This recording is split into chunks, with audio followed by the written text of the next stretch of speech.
वेदांती कहते एक आत्मा है, और उस एक आत्मा का उपदेश वह सभाओं में करते हैं, पुस्तक लिखते हैं। वेदांत पर हजारों पुस्तकें हैं। किसके लिए लिखते हैं? उनको ही विश्वास है अनेक है। तो साहब कहते एक कहो तो है नहीं, एक है ही नहीं। देखो इतने लोग बैठे हैं, ये तो एकदम व्यवहारिक है, अलग अलग है सब। और आत्मा से अनात्मा अलग है, मिट्टी, पानी, आग, हवा। एक एक तत्व में असंख्य कण हैं, तो एक कहाँ है? जड़ चेतन दो हैं, एक जड़ है एक चेतन, और चेतन में भी अगणित है, और जड़ में भी मिट्टी, पानी, आग, हवा, ये चार है, और एक में असंख्य कण हैं। वैज्ञानिक दृष्टि से 100 से अधिक तत्व हैं, लेकिन वे भी ठोस, तरल, वायव्य और अति वायव्य में विभाजित करते हैं। तो एक तो प्रत्यक्ष ही नहीं है। लेकिन जब समाधि में साधक पहुंच गया, संकल्प शांत हो गया, तो वहाँ अकेला है, द्वैत नहीं। परमार्थ को द्वैत कहना गाली देना है उसे। दो कहो तो गारी। जो परमार्थ तत्व है, सत्य तत्व है, परम स्थित है, वो अद्वैत है, अकेला है। इसलिए है जैसा रहे तैसा कहें कबीर विचारी। जैसा है वैसा मैं कहता हूँ विचार पूर्वक। जगत नानात्मक है, समाधि, परमार्थ तत्व अकेला है। इसमें द्वैत अद्वैत दोनों का समाहार है। अद्वैत है कहना गलत है, द्वैत है कहना गलत है। सापेक्ष बात। एक के सहारे से दूसरे को समझने की जरूरत है। एक आत्मा नहीं है, अनेक आत्मा है।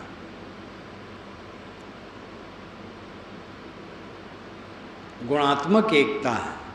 सभी आत्माओं का गुण ज्ञान है, लेकिन व्यक्तित्व अलग अलग है। इसलिए कोई जन्मता है, कोई मरता है। उसी समय में कोई जन्म ले रहा है, कोई मर रहा है, कोई जवान है, कोई बूढ़ा है। इसके विषय में तो हजारों वर्ष पूर्व कपिल जी ने खूब साफ कहा था। उन्हीं की परंपरा में आगे चल करके ईसा पूर्व ईश्वर कृष्ण ने सांकारिका लिखी। कपिल जी महाराज का शास्त्र लुप्त हो गया था, तो उन्होंने लिखी सांकारिका। कारिका में एक महत्वपूर्ण श्लोक है, जनन मरण करणानाम प्रतिनियमाद युगपत प्रवृत्तेश्च पुरुष बहुत्तम सिद्धम त्रैगुण विपर्याचैव।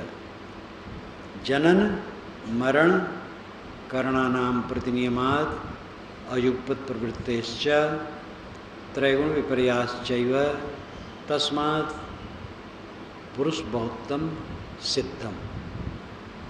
जनन मरण करणों के प्रतिनियम और अयुगपत प्रवृत्ति और तीनों गुणों की विभिन्नता, इन कारणों से आत्मा अनेक सिद्ध है। एकदम वैज्ञानिक तरह। जनन, जन्मना, सबका जन्म अलग अलग समय में हुआ है, और मरण, सबका मरण अलग अलग समय में होता है। और एक ही समय में हो तो एक की मृत्यु है, दूसरे की मृत्यु, एक की मृत्यु थोड़े है। तो जनन मरण करणानाम अयुगपत प्रवृत्तेश्च। करणानाम करणों का, इंद्रियों का जो प्रयोग है वो सबका अलग अलग है।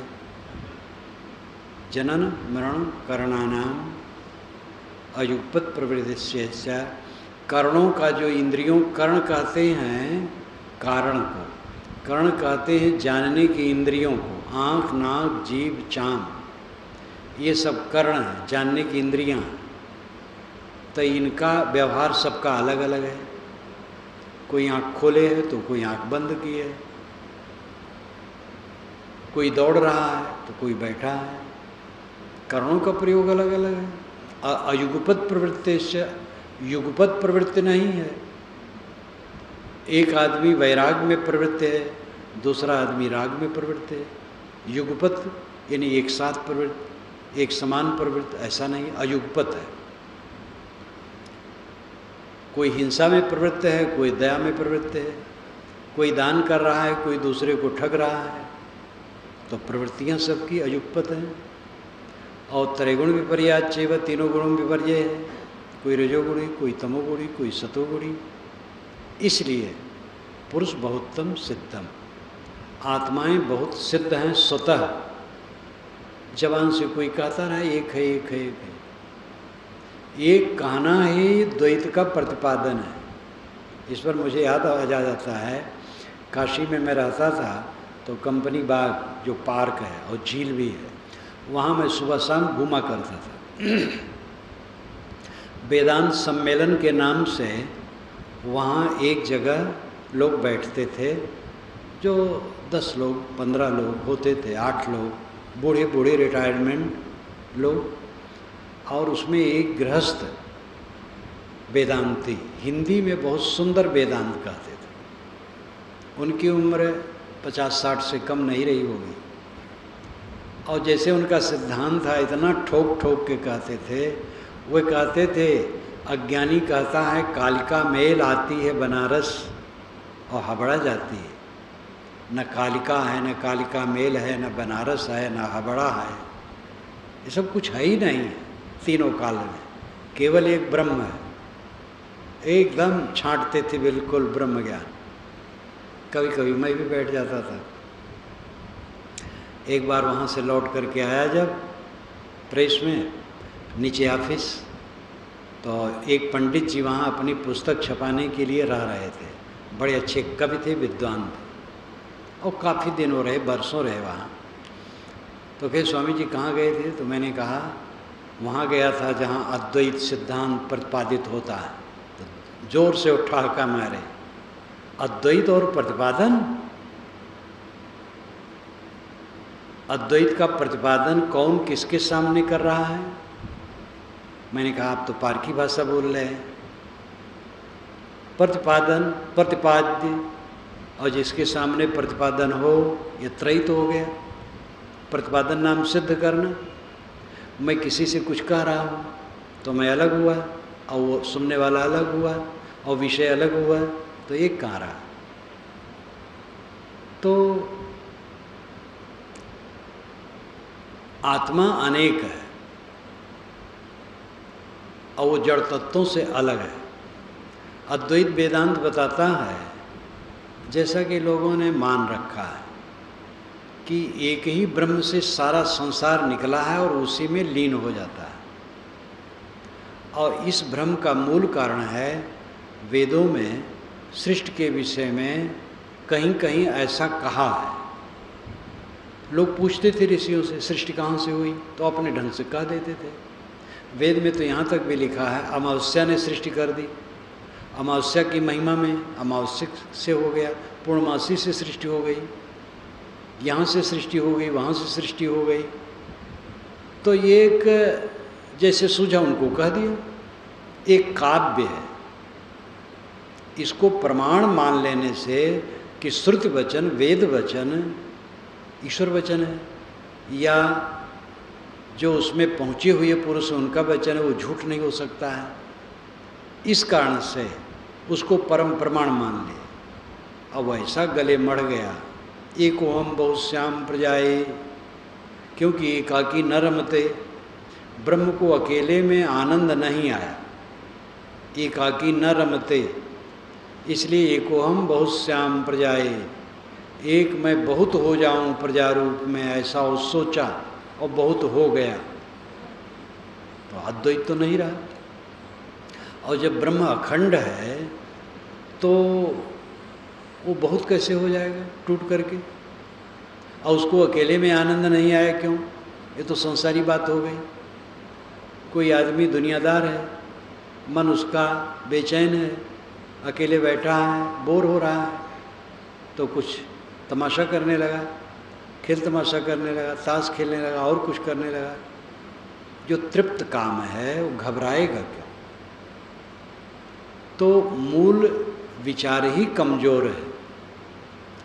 एक ब्रह्म है जो अखंड है, ठोस है, तो उसमें से टूटन हो नहीं सकती, विकार हो नहीं सकता है, तो कुछ उसमें उत्पन्न नहीं हो सकता है। उत्पन्न होता है विकारी वस्तु में। ये प्रकृति विकारी वस्तु है। मिट्टी पानी आग हवा का समुच्चय जड़ प्रकृति, ये विकारी वस्तु है। विकारी कहते हैं जिसमें परिवर्तन ही विकार है। जो अणु रूप में हो, कण रूप में हो और क्रियाशील हो, उसमें विकार होता है। जो एक अखंड हो, विकार संभव ही नहीं है। और ब्रह्म के विषय में कहा भी जाता है निर्विकार है, निर्मल है। जब निर्विकार है, वो निर्मल है, तो उसमें विकार नहीं हो, विकार नहीं तो क्रिया कहाँ, क्रिया नहीं तो परिवर्तन और निर्माण कहाँ। इसलिए अपने आप परस्पर विरुद्ध बात है वो। तो एक ब्रह्म जो निर्मल निर्विकार है, सच्चिदानंद है, वो टूट करके जगत बन गया जो जड़ है, ये बात बिल्कुल विपरीत है। इसलिए एक भावनात्मक कथन है, भावुकता की बात है, और वेद में इसका मूल जरूर है। इसलिए वेदांती कहते हैं कि अद्वैत ब्रह्मवाद ही श्रुत सम्मत है, और ईश्वर ने दुनिया बनाई ये श्रुत सम्मत नहीं है, या प्रकृति से दुनिया बन गई ये श्रुत सम्मत नहीं है। लेकिन ये भी उनकी जबरदस्ती है। ऐसे भी रूप हैं जो ईश्वर ने दुनिया बनाई इस ढंग से भी है, और प्रकृति से बनी ये भी है। इसीलिए वेदांतियों के परम मूल गौड़पाद जी महाराज स्वामी शंकराचार्य के दादा गुरु, वैसे दादा गुरु नहीं थे, गुरु के गुरु को दादा गुरु कहा जाता है, लेकिन वो और पहले थे, किंतु वे प्रसिद्ध थे, समर्थ थे। उन्हीं की वाणी से स्वामी शंकराचार्य ने अपना सिद्धांत स्थापित किया है। आगम शास्त्र, उपनिषदों में मांडूक उपनिषद है जिसमें 12 मंत्र कुल है, और उसका उन्होंने उसी के आधार पर 216 मंत्रों की मांडूक कारिका बना डाली है।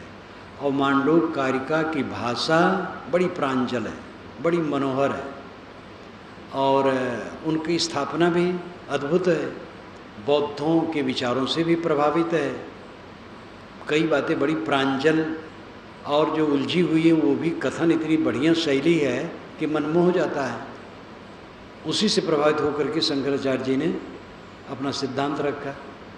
लेकिन वही गौड़पाद जी महाराज कहते हैं, भूत तो अभूत तो आप सृजमाने समाश्रुति ही निश्चितम युक्ति युक्तम च यत्तद भवत नेतरेत।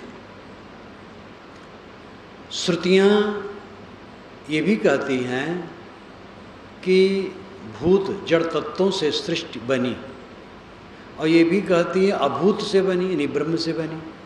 दोनों प्रकार से कहती है। भूत तो अभूत तो आप सृजमाने समाश्रुति, ब्रह्म से जगत बन गया और जड़ प्रकृति से जगत बन गया।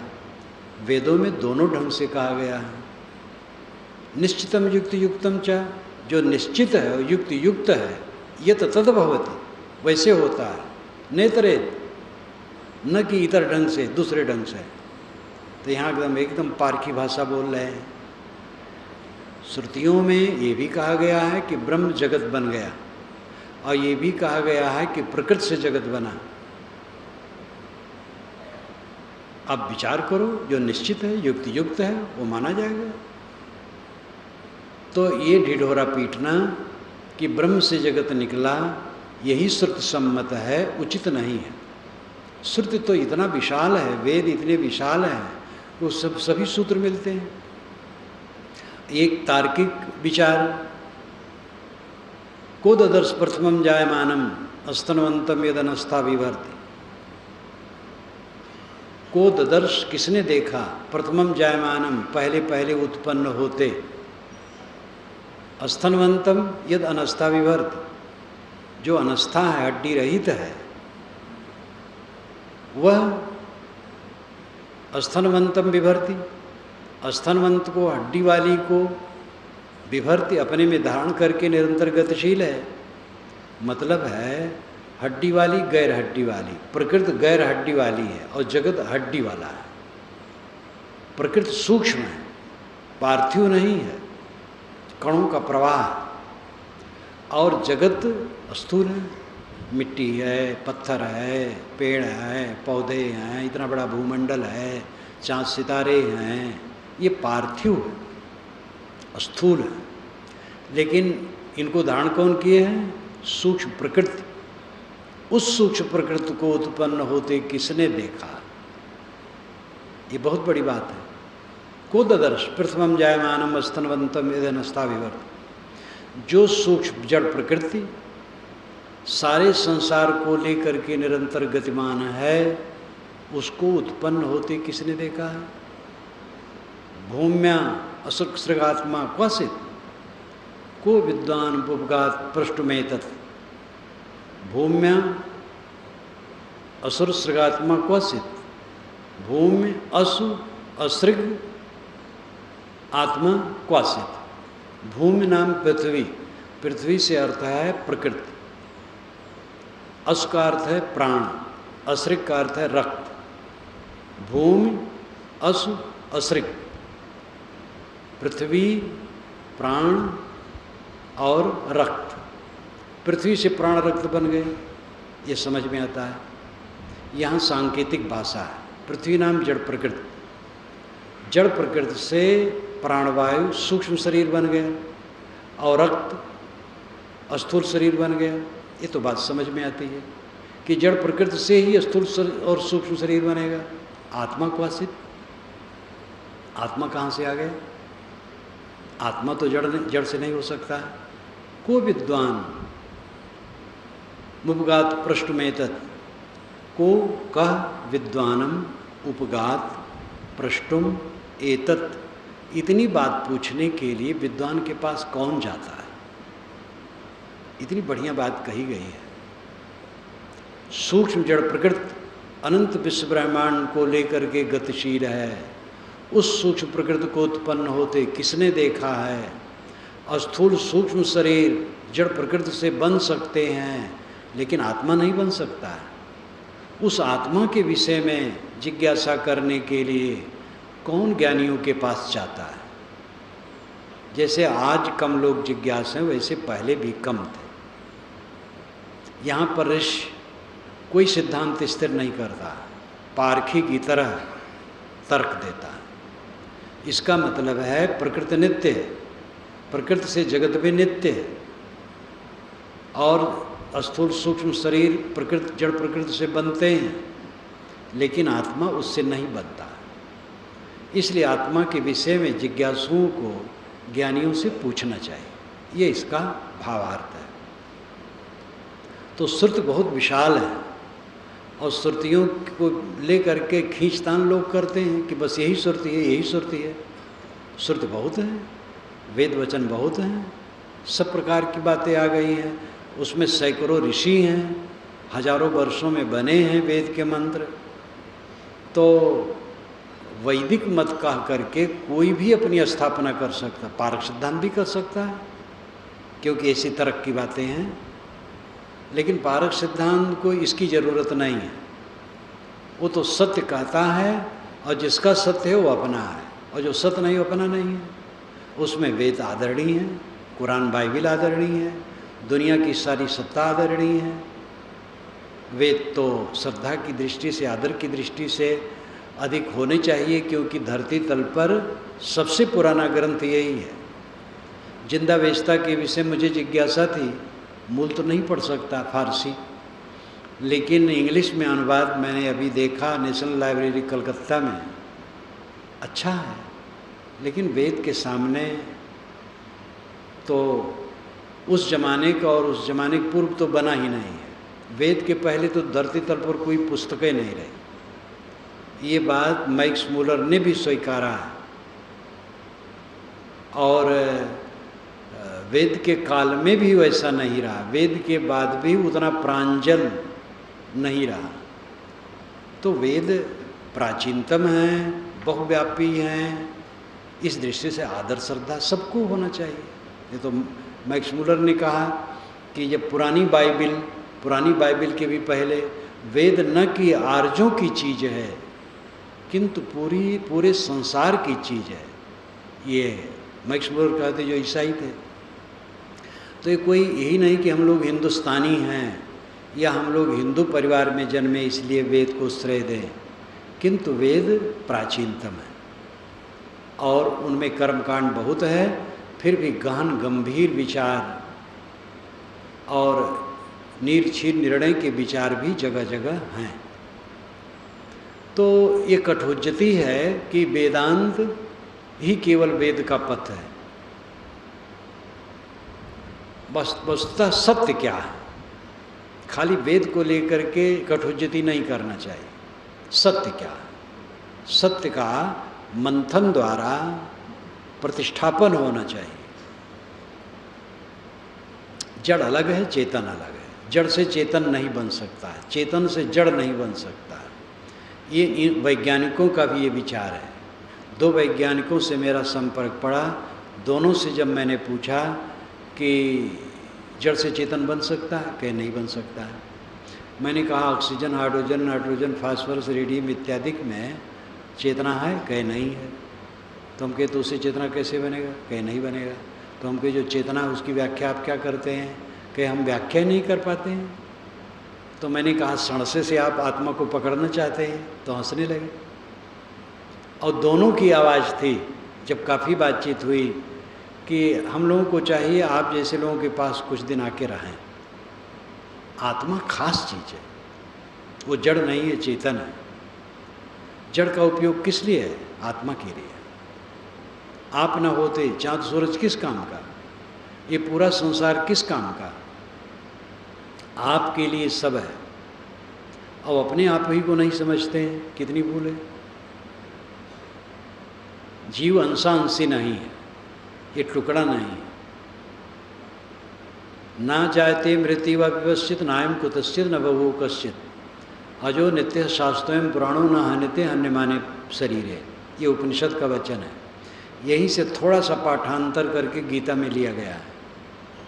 ना जायते ना म्रियते विपश्चित, विपश्चित नाम पंडित, यहाँ अर्थ है ज्ञानी, ज्ञानवान आत्मा।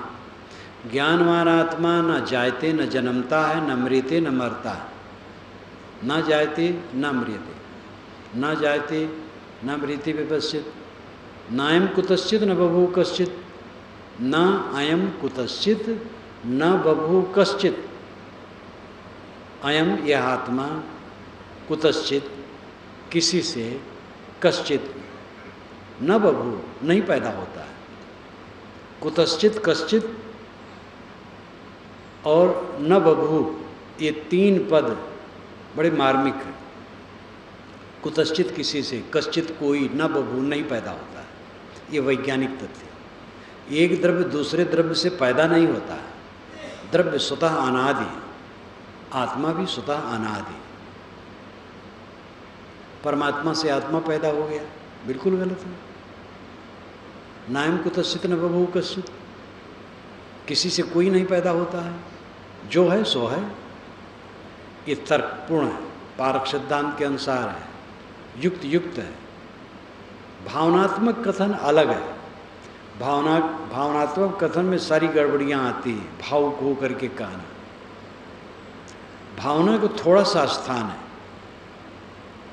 महाराज आपकी कृपा से धान पान अच्छा हुआ, आपकी कृपा से महाराज लड़की की शादी कर दी। अब सब में भावना से आपकी कृपा कहने लगे। आपकी कृपा से महाराज भैंस ब्याई है, आपकी कृपा से महाराज पड़वा मर गया। तो मेरी कृपा से सब हुआ तो ठीक हुआ, पड़वा मरना तो ठीक नहीं हुआ। ये भावुकता बस कहते चले जा रहे हैं। तो भावना की बातें और तथ्य की बातें दोनों में फर्क है। तथ्य मनुष्य है, साफ स्वच्छ हो बस। भावना है हम इस जात के हैं, बड़ी जात के, वो छोटी जात के हैं, ये भावना केवल है। ये भावना बना करके एक रोग बनाया गया है। कुछ भावनाओं का मूल्य है, बहन है, पत्नी है, दोनों स्त्री है। तथ्य है कि स्त्री है, लेकिन भावना की वहाँ आवश्यकता है। बहन का व्यवहार अलग है, पत्नी का व्यवहार अलग है। अपनी पत्नी है, दूसरे की पत्नी है, केवल भावना है। स्त्री है केवल, लेकिन वहाँ भावना का मूल्य है, भाव की जरूरत है। मनुष्य बराबर है मूलतः, लेकिन आदर की दृष्टि से किसी को बड़ा मानना, उम्र की दृष्टि से बड़ा मानना, विद्या की दृष्टि से, ज्ञान की दृष्टि से, आचार की दृष्टि से, रहने की दृष्टि से, या और भी कोई गुण की दृष्टि से ये भावना अच्छी है। तो भावना का अपना महत्व है। आत्मा अनेक है, एक नहीं है। एक आत्मा का अर्थ है एक ढंग का आत्मा। सब में ज्ञान गुण है, सारे आत्माओं में ज्ञान गुण है, इसलिए एक आत्मा का ये अर्थ हुआ। गुणात्मक एकता, व्यक्तित्व अलग अलग है। जब संकल्प शांत हुआ तो अपने आप है। विचारों में है, संकल्प नहीं शांत है, विचारों में है, तब भी वो अद्वैत का विचार करता है कि मैं अकेला हूँ, और यही कल्याण है। अंततः अद्वैत ही कल्याण है। एक स्वामी जी ने लिखा मेरे ऊपर कटाक्ष कि आप खंडन करते हैं अद्वैत का, लेकिन स्वामी विवेकानंद ने लिखा है कि जब तक दूसरा सिद्धांत सामने न आए तब तक अद्वैत ही मानना चाहिए। तो मैंने लिखा, कबीर दर्शन के आखिर में है, परिशिष्ट में, कि ऐसा उदाहरण दिया जाता है किसी बड़े स्वामी का नाम लेकर कि उन्होंने ऐसा कहा कि जब तक और विकल्प सामने न आए तब तक अद्वैत ही मानना चाहिए। मैंने लिखा है अद्वैत का विकल्प संभव ही नहीं है। अद्वैत विकल्पहीन है, परम सत्य है। अद्वैत है अकेलापन, सारी वासना छोड़ दी अपने आप, इसका विकल्प नहीं है। इसका विकल्प होगा द्वैत, फिर वासना ग्रहण करे, दूसरे ग्रहण करे। अद्वैत का विकल्प नहीं, अद्वैत तथ्य है। लेकिन जब ये कहा गया कि जड़ चेतन एक है, अद्वैत, तो सारा गुण गोबर कर दिया गया। जड़ चेतन अलग अलग है,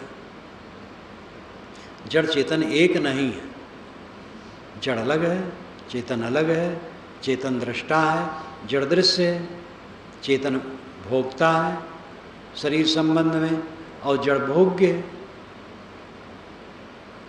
चेतन जड़ का शरीर में उपयोग करके उसकी आसक्ति छोड़कर कल्याण करता है, जो समझदार है। प्रकृति पुरुष के लिए, भोग मोक्ष के लिए, ये सांख्य दर्शन कहता है। प्रकृति, जड़ प्रकृति पुरुष के लिए है, क्यों? भोग मोक्ष के लिए। शरीर का निर्वाह कर ले जड़ प्रकार पदार्थों से, और मोक्ष साधना का काम कर ले, बस काम पूरा है। तो ये जड़ और चेतन की विभिन्नता, इसमें कोई अनुमान कल्पना नहीं है, तथ्य है। जड़ अलग है, चेतन अलग है, और चेतन एक नहीं, नाना है। और सब अपने अपने कर्मों के अनुसार फल पाते हैं। एक का बंध दूसरे का बंध नहीं बनता है, एक का मोक्ष दूसरे का मोक्ष नहीं बनता है। अद्वैत वेदांत में एक जीववाद भी है, बड़ी शाखाएं उसमें हो गई हैं। आज से 400 वर्ष पूर्व अप्पे दीक्षित नाम के पंडित हुए हैं दक्षिणी भारत में, जो बड़े समर्थ विद्वान थे। बहुत पुस्तकें उनकी हैं। लोग तो कहते 400 पुस्तकें हैं लेकिन पुस्तकें बहुत हैं। सिद्धांत लेश नाम का उनका बड़ा ग्रंथ है उसमें बताया गया है कि अद्वैत वेदांत में 43 मत हैं। आज से 400 वर्ष पूर्व 43 मत थे, आज कितने हो सकते और बड़े होंगे। उसमें एक जीववाद, जीव एक है, दो नहीं। और जीव का अगर एक जीव का मोक्ष हो जाए तो जगत रहेगा ही नहीं, क्योंकि जगत तो है ही नहीं है। जीव का भ्रम है जगत, जहाँ जीव का भ्रम मिटा जगत मिटा, और जीव कल्याण। तो आज तक किसी का मोक्ष नहीं हुआ है। तो उसमें प्रश्न किए हैं कि सुखदेव स्वामी का क्या होगा जिनको हम मानते मुक्त हो गए? तो उत्तर दिया गया, सुखदेव स्वामी के मोक्ष में कोई प्रमाण नहीं है। अब अगर सुखदेव स्वामी का मोक्ष हो गया होता तो जीव तो एक है, एक का मोक्ष हो गया होता तो जगत होता ही नहीं। तो इस प्रकार वेदांत की दृष्टि से आज तक किसी का मोक्ष नहीं हुआ है, अब आगे भी नहीं होगा। साहब ने तो व्यंग किया, बूझ लीजिए ब्रह्मज्ञानी, घूर घूर बरसा बरसावे परिया बूंद न पानी, चिवटी के बग हस्ती बांधो छेरी बीग रखावे। फिर व्यंग करते गए, ब्रह्मज्ञानियों समझ लो, तुम चींटी के पैर में हाथी बांधते हो, ऊट पटांग बात करते हो। तो इतना उलझा हुआ है अद्वैत वेदांत कि उसका समाधान वो नहीं कर सकते हैं। लेकिन अद्वैत अपने आप में सच है, प्रकृति अलग है, अलग समझ करके अपने आप शांत हो जाओ, अद्वैत हो गया। विचार में समाधि में दोनों में अद्वैत रहो। उठते बैठते चलते फिरते ये विचार रखो कि मैं अकेला हूँ, मेरा कोई नहीं, शरीर मेरा नहीं। ये जो चमक रहा है 4 दिन के लिए, ये लिबलिबा मांस का लौंदा है, दुख से भरा हुआ, आजकल में ढनक जाएगा, नष्ट हो जाएगा। इसकी वास्तविकता को देखो। मैं शुद्ध बुद्ध निर्मल ज्ञान स्वरूप हूँ, शरीर मेरा नहीं है और कुछ भी मेरा नहीं है, एक झमेला है, एक भीड़ है, गुजर रहे हैं। विचारों में भी यही प्रवाह रखो, अपने अकेलेपन का निरंतर अनुभव करो। आसक्ति प्रबल है, देह की आसक्ति, विषयों की आसक्ति प्रबल है, जान करके भी ठहराव नहीं होता है उसमें, जान लिया जाता है, ठहर नहीं पाता है। जब निरंतर अभ्यास होता है तब आसक्ति ध्वंस होती है, तब एक रस स्थित होती है, जिसको कहते हैं चरितार्थता, रियलाइजेशन। चरितार्थता एकदम निरंतर वही अनुभव होता है जो तथ्य है। तथ्य को निरंतर देखना ही ज्ञान की अवस्था में जीना।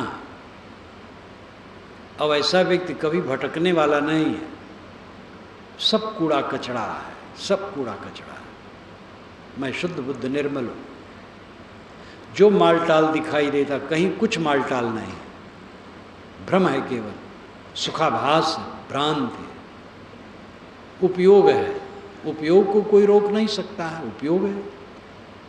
पानी बरसने लगे छाया चाहिए, धूप लगे छाया चाहिए, भूख लगे भोजन चाहिए, ठंडी गर्मी निवारण के लिए वस्त्र चाहिए, रोग लग जाए चिकित्सा औषध चाहिए, आश्रय चाहिए, एक दूसरे के रक्षक होते हैं, ये उपयोग है। लेकिन इतने ही में मन रखे रहे कृतार्थता कि बढ़िया मकान बना लिए, खूब अन्न पानी है, खूब रुपया पैसा है, खूब घोड़ा गाड़ी है, कृतार्थ हो गए, तो भटक गया। कृतार्थता है चित्त की निर्भयता, कृतार्थता है निरंतर की प्रसन्नता, भय का अंत। और जब तक जड़ पदार्थों में आ सकती है, भय का अंत नहीं हो सकता। और जड़ पदार्थों की जो आसक्ति है वो भ्रांति है, अविद्यावश सुखाभास है, और सुखाभास से उसके वियोग का भय है।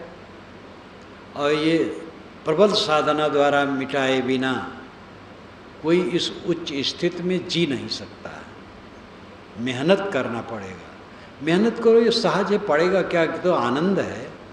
जाई मनन में सुख नित है, ध्यान क्रिया सुख दहे, घाटा ते में कौन है जो और है चित दे। श्री विशाल साहब कहते हैं, जिसके याद करने में सुख है, ध्यान करने में सुख है, सुख निश्चय करने में सुख है, उसके आचरण में सुख है, उसमें क्या घाटा है। सत्यासत्य का विचार करो, आत्मानात्मा का विचार करो, शरीर की नश्वरता को निरंतर देखो, आत्मा की अमरता का अनुभव करो, अपना शुद्ध निर्मल स्वरूप प्रकृति से भिन्न समझो, इस विचार प्रवाह में रहो, इसमें क्या घाटा है। ये प्रबल अभ्यास हो जाएगा, सब आसक्ति चूर्ण, सब समय आनंद कंद, एकदम मस्त। मन मस्त हुआ फिर क्यों बोले, हीरा पाओ गांठ कटिया बार बार होकर क्यों खोले। ये मस्तानगी जब आ जाएगी, एक रस अनुराग खुमारी चढ़ी रहेगी, फिर क्या प्रपंच है। समझ करके अभ्यास करने से होगा। ये वासना कैसे मिटे, क्या मन को रोकने कोई साधन है, प्रश्न आया था। साधन तो बताया जा रहा है। आत्मात्मा का विवेक सबसे बड़ा साधन है। उठते बैठते चलते फिरते सब समय ये सोचो कि मैं निर्मल हूँ, निर्विकार हूँ, निष्काम हूँ, संसार से अतीत हूँ। संसार का भास शरीर में रहने से हो रहा है। श्री निर्मल साहब ने कहा है, देह द्वारते जगत ज्ञान है, जगत ज्ञान है दुखदायी। देह संबंध मिटेगा तब जब सकल वासना जर जाए। उनकी एक एक पंक्ति धारदार, सीधी सीधी, एकदम बेलौस। तो देह के संबंध से जगत हमें प्रतीत होता है, और जगत प्रतीत होता है हम पीड़ित रहते हैं। जगत हम जितना जानते पीड़क सिवा कुछ और भोगते हैं। पीड़ा पीड़ा पीड़ा। ये देह संबंध तब मिटेगा जब सब वासनाएं समाप्त हो जाए। यह काम हमें और आपको करना है। समाधि का अर्थ यही है, सारे मानसिक कष्टों का अंत, सम आदि, आदि व्याधि। शरीर का रोग व्याधि है और मन का रोग आदि है। काम क्रोध लोभ मोह ये मन के रोग हैं। इनका अंत प्रतिक्रिया, उद्वेग, अशांत, पीड़ा, ये सारे विकारों का लबोलबाब है, सार है। काम क्रोध लोभ मोह बहुत नाम गिना लो, न सबका फल क्या है? उद्वेग, अशांत, पीड़ा, वेदना। इनसे मुक्त हो करके रहना। विचार में अद्वैत रखो, मैं अकेला हूँ। समाधि में जाओ, संकल्प शांत हो गए तो अकेला हो गए, और नहीं संकल्प शांत है तो विचार रखो ये सब मेरे नहीं है। तो अद्वैत का विकल्प नहीं है। इसलिए पारक सिद्धांत अद्वैत मानता है, लेकिन उसका अद्वैत ये नहीं कि जड़ चेतन एक है और सब आत्मा एक है। जड़ अलग है, चेतन अलग है। एक जड़ तत्व से दूसरा जड़ तत्व अलग है। एक परमाणु से दूसरा परमाणु अलग है। एक आत्मा से दूसरा आत्मा अलग है। इस वास्तविकता को ओझल करने का मतलब क्या है? ज्ञान में गड्ढमड्ढ कर देना। वास्तविकता को स्वीकारना ही सच्चाई है, और वास्तविकता के बोध से ही कल्याण है। अद्वैत अकेलापन है। वे लोग अद्वैत मानते हैं जड़ चेतन एक है, दो है ही नहीं है, और समझा ही नहीं पाते हैं उसको, और समझ में आना ही असंभव है। जड़ चेतन एक कहाँ है और सब चेतन एक कहाँ है? इसलिए साहब सूत्र रूप में कहे, जो मैंने शुरू में आपसे कहा, एक कहूँ तो है नहीं, दो कहूँ तो गारी, है जैसा रहे तैसा, कहें कबीर विचारी। एक कहूँ तो है नहीं, जड़ चेतन अलग अलग, जड़ तत्व अलग अलग, उसके कण अलग अलग, और इधर आत्मा अलग अलग, तो ये कहे नहीं।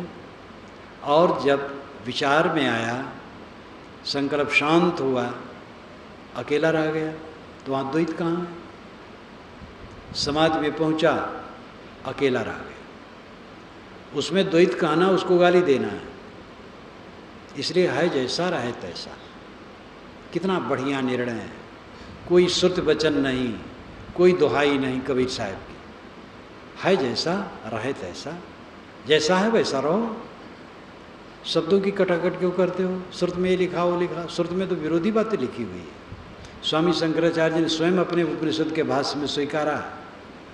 जिसको शंकराचार्य क्या कहते हैं, इसकी भूमिका में भी और उपनिषद सौरभ की भूमिका में, दोनों जगह मैंने उद्धृत किया है। श्रुतियों के सैकड़ों वचन परस्पर विरुद्ध हैं, और उनके व्याख्याताओं में विशेषता बहुविधता होते हुए भी उनके आचार विचार भिन्न हैं। सामान्य लोग उसका ठीक से निर्णय नहीं कर सकते। मैं अपनी समझ और शक्ति के अनुसार ये काम करूँगा, स्वामी शंकराचार्य ने कहा। तो श्रुत के महापक्षधर स्वामी शंकराचार्य खुद कहते हैं कि सैकड़ों वचन श्रुतियों के परस्पर विरुद्ध हैं, इसलिए निर्णय सबसे बड़ी चीज़ है। पारखी संतों में जब मैं आया तो ये वचन सुना, शंका रूप सब ग्रंथ हैं, समाधान नहीं कोई, समाधान सत्संग है, निर्णय करिए सोए। ग्रंथ तो शंका रूप है, निर्णय के वचन भी पढ़ो तो जहाँ न समझ पाओगे वहाँ शंका हो जाएगी। पारक सिद्धांत का वचन एकदम खरा है, लेकिन भेद न जानने से वहाँ भी शंका हो जाएगी। वो तो जब सत्संग में जाओ, उसके विशेषज्ञ पुरुषों से पूछो, जो भक्त संत समझदार हैं उनसे पूछो, तब निर्णय होगा। शंका रूप सब ग्रंथ हैं, समाधान नहीं कोई, समाधान सत्संग है, निर्णय करिए सोए। और सत्संग वह है जहाँ पुस्तकों की दुहाई न दी जाए, परंपरा की दुहाई न दी जाए, किसी प्रकार का पक्षपात न रखा जाए, पूर्ण निष्पक्षता, वो सत्संग है। एक वैष्णव संत के यहाँ मैं गया, प्रसिद्ध, कहे, उन्होंने कहा जरा बताइए मन की शांति के लिए। तो मैंने कहा सत्संग तो प्रथम है। तो कोई सत्संग में तो वैसे मैं रहता हूँ इन संतों के साथ, अब यही देख लीजिए, यही लोग हैं, यही संत हैं। हमने कहा तो आप स्वयं महसूस कर लिए, कोई गजेड़ी है, कोई भगेड़ी है, कोई कुछ कर रहा है, कोई कुछ कर रहा है, तो उनके इनसे काम नहीं बनेगा। संत जिनके मनवाणी कर्मों में निर्मलता, साधना परायण है, अंतर्मुख है, ऐसे संतों की संगत की जरूरत है। कम से कम सही निर्णय दें। अपना जितना आचरण में रहते हैं, पूर्ण पुरुष तो हर जगह नहीं मिलते हैं, संत पूर्ण संत हर जगह कहाँ मिलेंगे, लेकिन अगर वो विपरीत नहीं है और उत्तम मध्यम कनिष्ठ अपने मार्ग में चलते हैं तो उन सब से सहारा मिलेगा। निर्णय सही होना चाहिए, वस्तु विवेक सही हो। तो द्वैत अद्वैत का जो विचार है, जगत नानात्मक है, जड़ चेतन अलग अलग, चेतन अलग अलग, जड़ अलग अलग, इसलिए एक नहीं है। चेतन जब सारी आसक्ति को छोड़ दिया, सारा मोह छोड़ दिया और अविद्या मिट गई, भ्रम नहीं रहा, संदेह नहीं रहा, ये निर्भय बोध हो गया कि मैं सबसे अकेला हूँ, असंग हूँ, तो अपने विचार में हो गया, स्वरूप विचार में अद्वैत हो गया। और जब संकल्प शांत हो गए, उस समय अनुभविक स्थिति आ गई अद्वैत की। संकल्प शांत है तो अपने आप है बस। और जब व्यवहार में है तब भी विचार से वो समझता मैं अकेला हूँ, क्योंकि प्रत्यक्ष है कि अकेले जीव आया अकेले जाता है और किसी के साथ कोई नहीं रहता, बहुत व्यवहारिक है।